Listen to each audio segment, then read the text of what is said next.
Grace thought she was invisible in her marriage.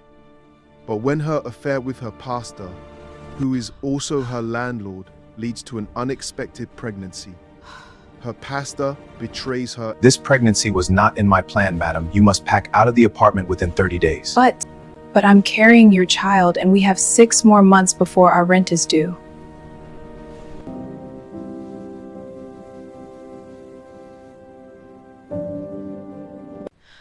I can't let him erase the evidence. My life matters too. Her pastor betrays her in the worst way possible. She is forced to choose between exposing his secret and risking everything, or letting him erase her from his life and the world. With her heart, reputation, and future on the line, one woman's fight for justice will leave you questioning. How far would you go to protect the truth? Before we begin, hit that like button, subscribe, and turn on the notification bell so you never miss any of our intense stories. Grace stared at the empty dinner plate across from her again. The food she'd prepared sat cold on the table, just like it had for the past 3 months. David's text glowed on her phone screen. Working late. Don't wait up.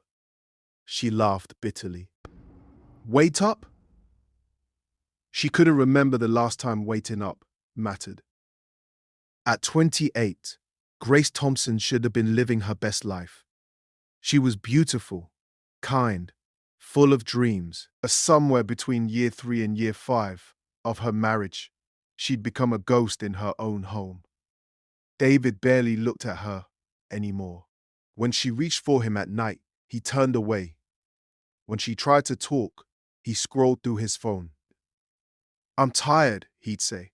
Always tired. Too tired to notice his wife was drowning. Grace walked to the bathroom mirror and stared at her reflection. When did she start disappearing? Her eyes looked hollow, her smile forced. She touched her face as tears began to fall. I'm still here, she whispered to herself. I'm still here. But the woman staring back didn't quite believe it. The apartment felt smaller every day. 1-bedroom old furniture, peeling paint. They'd moved in right after the wedding, calling it their starter home. 5 years later, they still hadn't started anything. Grace cleaned the kitchen mechanically, her mind wandering. She thought about their wedding day, how David had looked at her like she was the only person in the world, how he'd promised to love her, cherish her, never let her feel alone. Where did that man go? At night they slept in the same bed, but might as well have been on different planets. Grace would lie awake, listening to David's breathing, feeling the inches between them stretch into miles. Sometimes she'd reach out, let hand rest near his. He never reached back. 3 months without intimacy.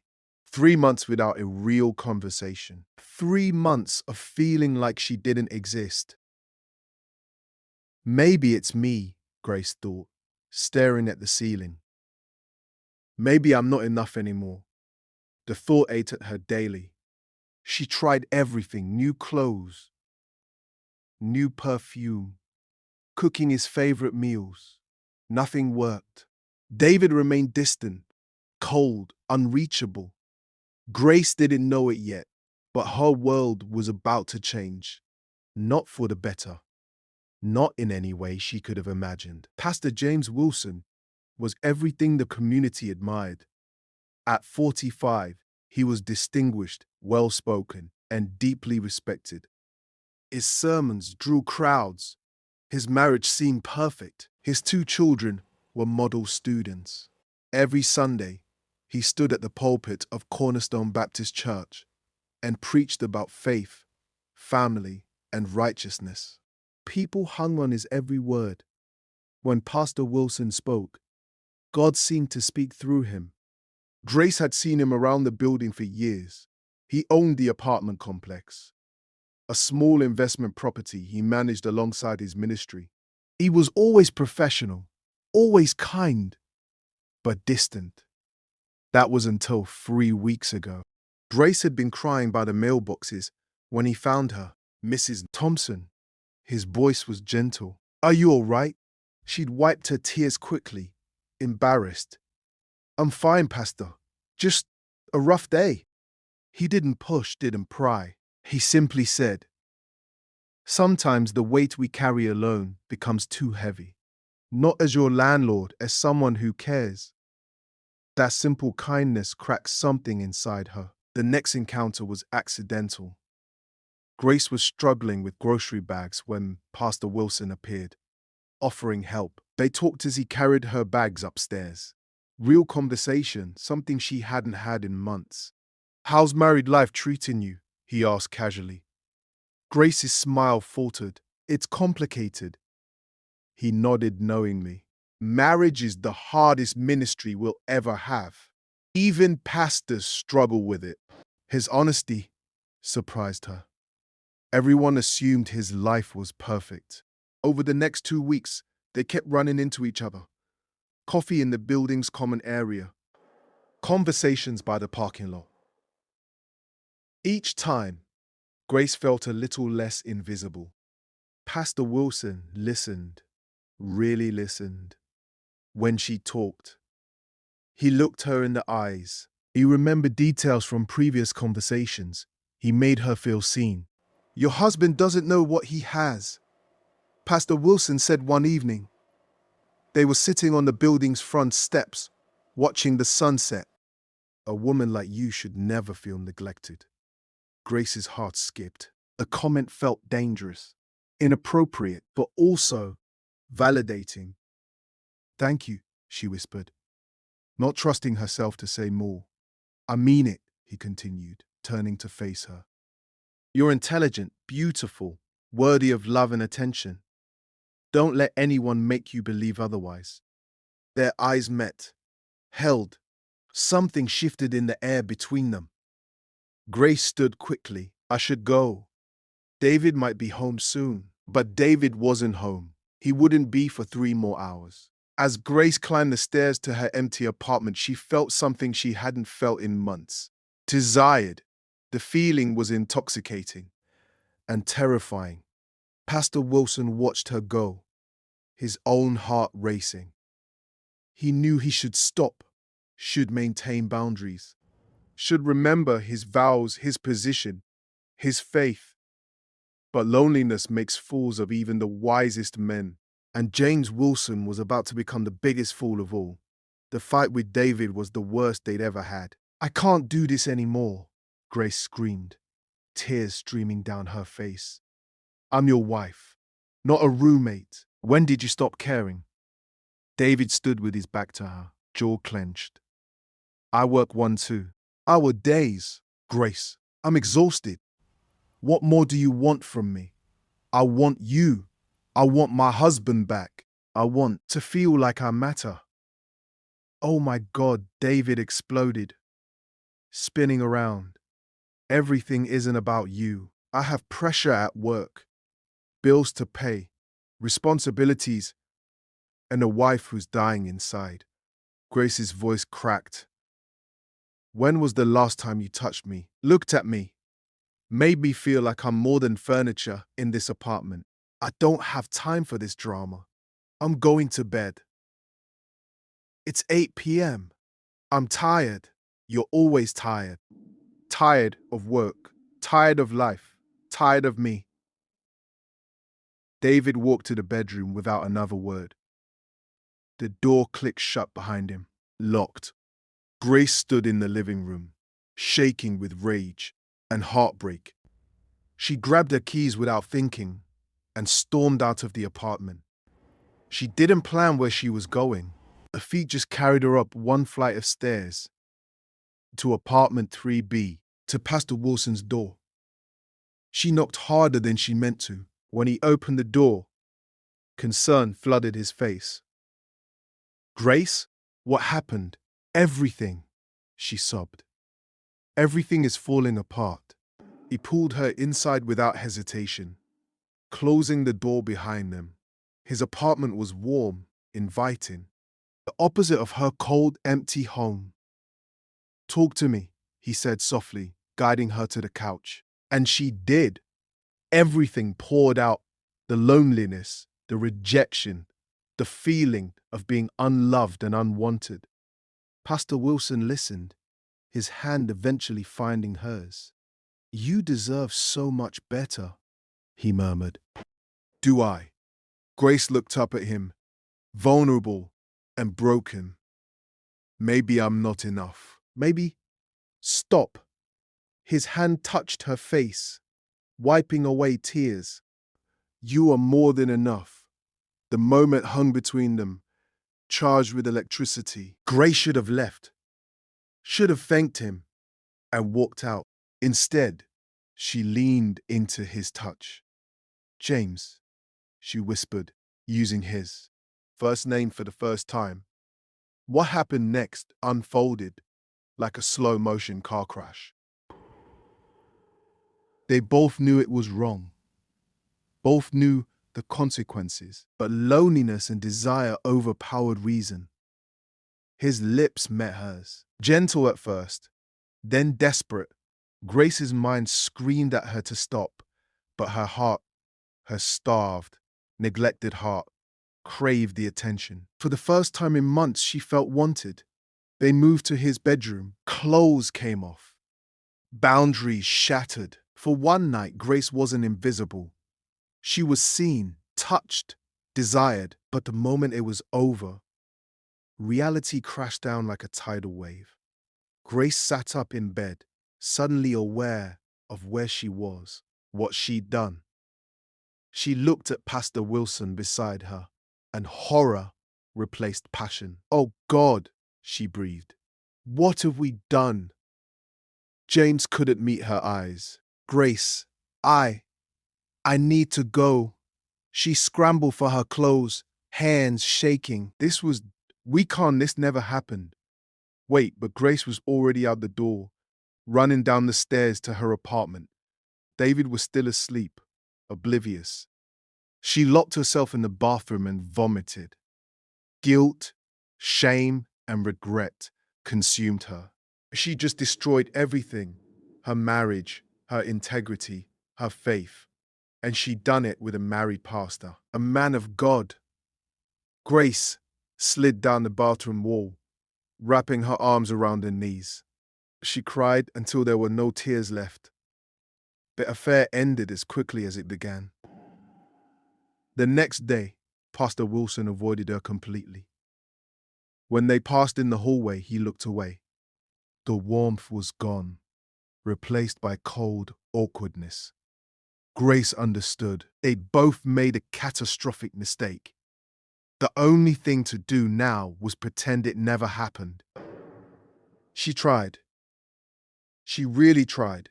She was nicer to David. She made his favorite meals. She pretended everything was fine. For 6 weeks, she almost convinced herself. Then she missed her period. Grace stared at the 2 pink lines on the pregnancy test, her entire world collapsing. No.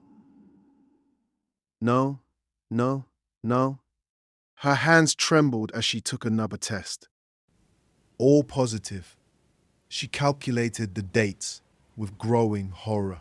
David and she hadn't been intimate in over 4 months. The timeline was impossible to hide. This baby was Pastor Wilson's, and everyone would know it. Grace spent the next 3 days in a fog. She couldn't eat, couldn't sleep. David noticed her strange behavior, but attributed it to stress. "You okay?" he asked one morning. "Fine." She lied, bile rising in her throat. At 8 weeks, morning sickness hit hard. At 10 weeks, her clothes started getting tight. At 12 weeks, she knew she couldn't hide much longer. That's when the eviction notice appeared under her door. Grace picked up the paper with shaking hands. "Notice to vacate. The landlord requires this unit for personal use. You have 30 days to relocate." Her blood ran cold. She knew exactly what this was. Pastor Wilson was trying to erase her, remove the evidence, make the problem disappear. Rage replaced fear. Grace marched to her neighbor's apartment and knocked. "Mrs. Chen, can I ask you something? Have you gotten any notices from the landlord?" The elderly woman shook her head. No, dear. In fact, we're 2 months behind on rent. But Pastor Wilson told us to take our time. Said his ministry is about helping people in need. Grace's jaw clenched. He said that just last week. He's such a kind man. Grace walked away, fury building with each step. It was evicting her, the pregnant woman carrying his child while letting other tenants stay. She stormed to apartment 3B and pounded on the door. Pastor Wilson opened it, his face draining of color when he saw her. "We need to talk," Grace said coldly. "Now." He glanced down the hallway nervously. "This isn't appropriate." Grace laughed bitterly, pushing past him into the apartment. "You want to talk about what's appropriate." He closed the door quickly. "Please keep your voice down." Grace pulled the eviction notice from her bag and threw it at him. "You're kicking me out? Really? That's your solution? I need the unit for what? To hide your sin? To pretend I don't exist?" She lifted her shirt slightly, showing her small baby bump. "Too late for that, Pastor." The color drained from his face completely. How far? 12 weeks. Do the math." James staggered backwards, sitting heavily on the couch. "Oh God. Oh God. Yeah, that's what I said too." Grace's voice dripped with venom. "Ken is 2 months behind on rent. No eviction, but me? The woman pregnant with your child? 30 days to get out. Grace, you have to understand. My family, my church, my reputation. What about my life? My reputation, or do I not matter?" "Of course you matter." He stood, running his hands through his hair. "This will destroy everything. My marriage, my ministry, my children. Then you should have thought about that before you slept with me." They stood in silence, the weight of the situation crushing them both. Finally, Pastor Wilson spoke quietly. "What do you want? Money? I can give you money. Help you relocate somewhere new. Start fresh." Grace's eyes narrowed. "You think you can buy your way out of this? I'm trying to help. You're trying to erase me, make me disappear." She stepped closer, her voice deadly calm. "Here's what's going to happen. You're going to revoke that eviction notice tonight. Grace, or Sunday morning, I'll walk into Cornerstone Baptist Church and tell your entire congregation that I'm carrying Pastor James Wilson's child. And I have proof." His face went pale. "You wouldn't." Grace pulled out her phone, showing him their text message history. "Timestamps. Your DNA growing inside me. Try me, please." His voice broke. "My children. My wife. So am I," Grace shouted. "I was vulnerable, and you took advantage. You're the pastor, the elder, the one who should have known better. And now you want to throw me out like garbage." James Wilson, the respected man of God, crumbled before her eyes. He sat down, head in his hands. "What do you want?" he whispered. "I want you to revoke the eviction. I want a new lease. 1 year. Below market rate. In writing. That's blackmail. That's justice." The next 24 hours were the longest of Grace's life. She'd given Pastor Wilson until Sunday morning to make his decision. If she didn't have a signed lease by then, she'd walk into his church and expose everything. She meant it. Every word. Saturday night, Grace couldn't sleep. She lay in bed next to David, guilt eating her alive. He was a flawed husband, distant, neglectful, but he didn't deserve this betrayal. And yet she'd done it. And now she was using it as leverage. What kind of person had she become? Meanwhile, in apartment 3B, Pastor Wilson was having his own crisis of conscience. He sat in his home office, staring at the lease agreement he'd drafted. His hand hovered over the signature line. If he signed it, he'd be giving in to blackmail, letting sin dictate his actions. But if he didn't, announcing to everyone that she was carrying his child.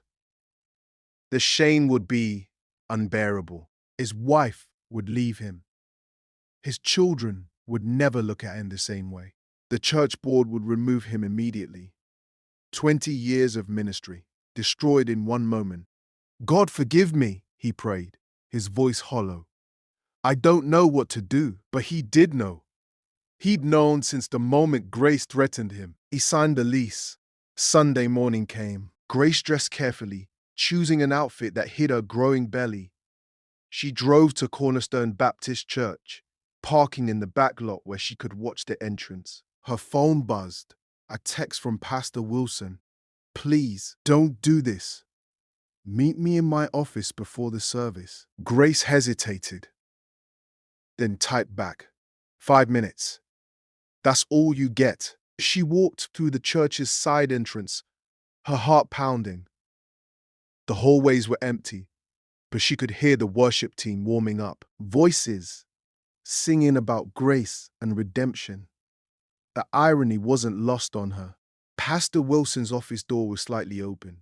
She pushed it wider and stepped inside. He looked terrible. Eyes red, face gaunt, hands shaking. He stood when she entered, holding out papers. The eviction is revoked, he said quietly. And here's your new lease. 1 year, reduced rent, exactly as you requested. Grace took the papers, scanning them carefully. Everything was in order, signed, and dated. Thank you, she said simply. Is that it then? We're done. Grace looked at him, really looked at him. This man who had seemed so strong, so righteous, so untouchable. Now he was just broken. One more thing, Grace said. I need you to understand something. What happened between us was wrong, but I was vulnerable. And you were in a position of power.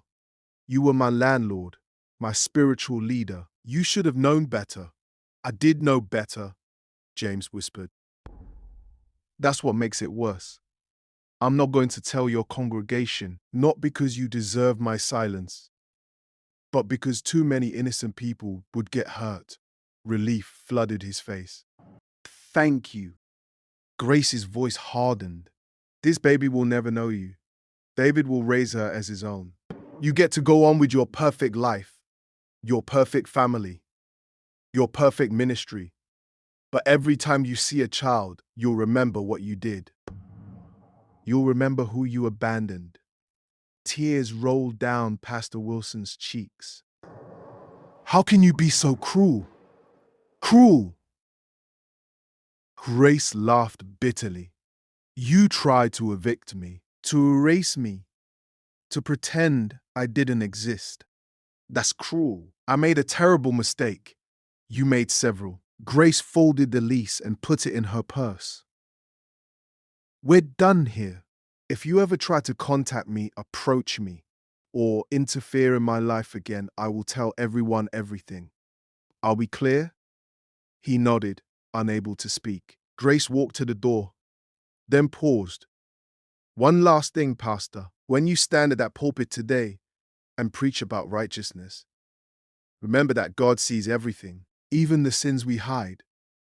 She left him there, alone with his guilt. In the sanctuary, worship was starting. Grace slipped into a back pew, watching as Pastor Wilson eventually took the stage. His smile looked forced. His usual confidence was gone. Today, he began, his voice cracking slightly. I want to talk about grace, about forgiveness, about how we all fall short of God's glory. Grace listened to the sermon, her hand unconsciously resting on her belly. She felt no satisfaction, no victory, just profound sadness. Everyone had lost something in this story. Innocence, integrity, trust. After the service, Grace walked out of the church and drove home. David was making breakfast when she arrived. Where'd you go? He asked, flipping pancakes. Just needed some air, Grace said, setting her purse down carefully. The lease was inside. her ticket to safety. You okay? You've been acting strange lately. Grace looked at her husband, really looked at him. He was flawed, yes, neglectful, but he was trying. She could see it in the way he'd made her favorite breakfast, in the tentative smile he offered. Maybe they could fix this. Maybe. David, she said carefully, I think we need to talk about us, about our marriage. He set down the spatula, concern crossing his face. Okay, I'm listening. For the first time in months, Grace felt a tiny spark of hope, not for what had been, but for what might still be possible. 3 months later, Grace's pregnancy was obvious. David had been shocked at first when she told him, confused by the timeline. But Grace had lied smoothly, insisting he'd been drunk one night and didn't remember. He believed her because he wanted to. Their marriage had slowly improved. David, excited about becoming a father, had become more attentive, more present. They went to doctor's appointments together, picked out baby names, started acting like a real couple again. And every day, Grace's guilt grew heavier. She'd see David excitedly researching cribs and baby monitors, talking about teaching his daughter to ride a bike, and her heart would crack a little more. I saw it, this wasn't his daughter, but he'd never know. Grace had become an expert liar. She smiled when she should, laughed when expected, played the role of happy, expected mother perfectly. But alone, in the shower or late at night, she cried. Pastor Wilson had kept his distance, as promised. Grace saw him occasionally in the building, but they never spoke. Never even made eye contact. They moved around each other like ghosts, haunted by what they'd done. One day, Grace passed his wife in the parking lot. Mrs. Wilson, a kind woman with a gentle smile, stopped to congratulate her. When are you due? She asked warmly. 2 months, Grace said, her voice strained. How wonderful! Children are such blessings. Mrs. Pays. Wilson touched Grace's arm affectionately. If you ever need anything, advice, hand-me-down clothes, a friend, please let me know. We moms have to stick together. Grace nearly broke down right there. This woman, whose husband had betrayed her, was offering kindness to the other woman. Thank you, Grace whispered. That's very kind. After Mrs. Wilson walked away. Grace sat in her car and sobbed. The web of lies was suffocating her. She was drowning in secrets. At her next prenatal appointment, the ultrasound technician smiled. Do you want to know the sex? Grace and David looked at each other. Yes, they said together. It's a girl. David squeezed Grace's hand, tears in his eyes. We're having a daughter. Grace smiled through her own tears. But inside, she felt hollow. One Sunday, Grace decided to attend his church again. She sat in the back with Hope on her lap, watching him preach. We all carry secrets, Pastor Wilson said from the pulpit, his voice heavy with emotion. Sins we've buried, choices we regret, and those secrets eat away at us, slowly destroying who we are. His eyes found Grace in the crowd, held her gaze. But God knows our secrets.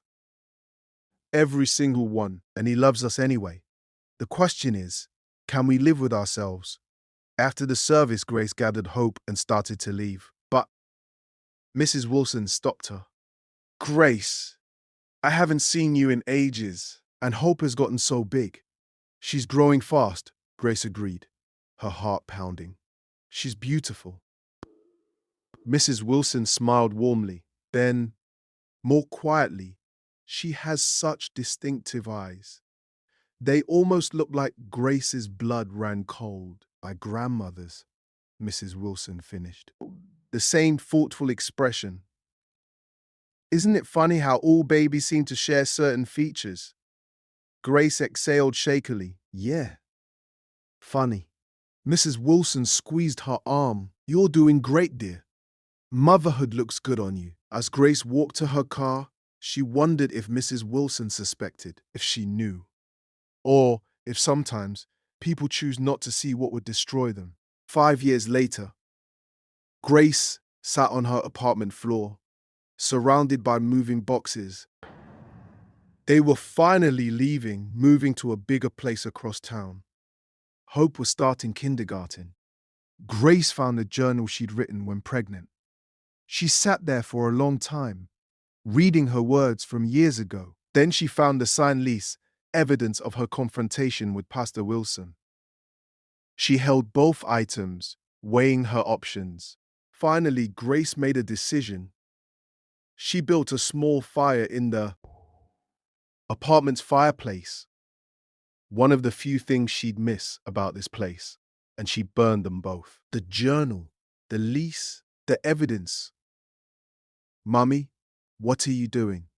Hope asked, running into the room. Just cleaning up, sweetheart, Grace said, pulling her daughter into a hug. Are you sad to leave? Grace looked around the apartment, this place that held so much pain, so many secrets, so many mistakes. No, she said honestly. I'm ready to go. I saw it. Will I ever see Mr. Wilson again? Hope asked innocently. He gave me a lollipop once. Grace's heart clenched. Probably not, baby. He's just our old landlord. Okay. Hope shrugged, already moving on to the next thought. Children were resilient that way. As the papers burned, Grace felt something shift inside her. Not forgiveness. She wasn't sure she'd ever fully forgive herself, but acceptance maybe. An understanding that she'd done what she had to do to survive. David came home that evening to find Grace and Hope playing on the floor, laughing. What's so funny? He asked, smiling. Everything, Grace said. And for the first time in 5 years, she meant it. They moved the next week, started fresh, built a life that, if not perfect, was real and honest in the ways that mattered. Grace never told David the truth. She never told Hope. Some secrets, she decided, were hers to carry alone. And Pastor Wilson, he remained at Cornerstone Baptist, preaching each Sunday, living with his own secrets. Once, Grace heard he'd started a support group for people struggling with guilt and shame.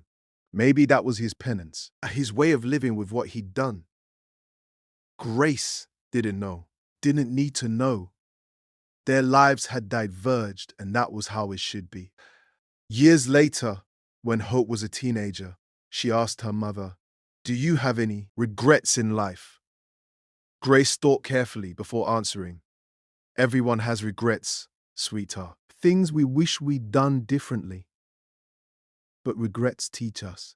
They make us who we are. What's your biggest regret? Hope pressed. Grace looked at her beautiful daughter, smart, kind, full of potential, and smiled sadly. My biggest regret, she said slowly, is also tied to my greatest blessing, and I've learned to live with that contradiction. Hope didn't understand. Not yet. Maybe she never would, and that Grace decided was okay. Some stories don't have happy endings, they just have endings, and sometimes that's enough. What would you have done in Grace's position? Did Pastor Wilson deserve redemption? Is David better off not knowing the truth? When are secrets justified, and when are they harmful? Who was the real victim in this story? If this story resonated with you, kindly like this video, share your thoughts in the comments, subscribe for more emotional, thought-provoking content, and share this story with someone who needs to hear it. Remember, every choice has consequences, every secret has a weight, and every person deserves to be seen. Thank you for watching.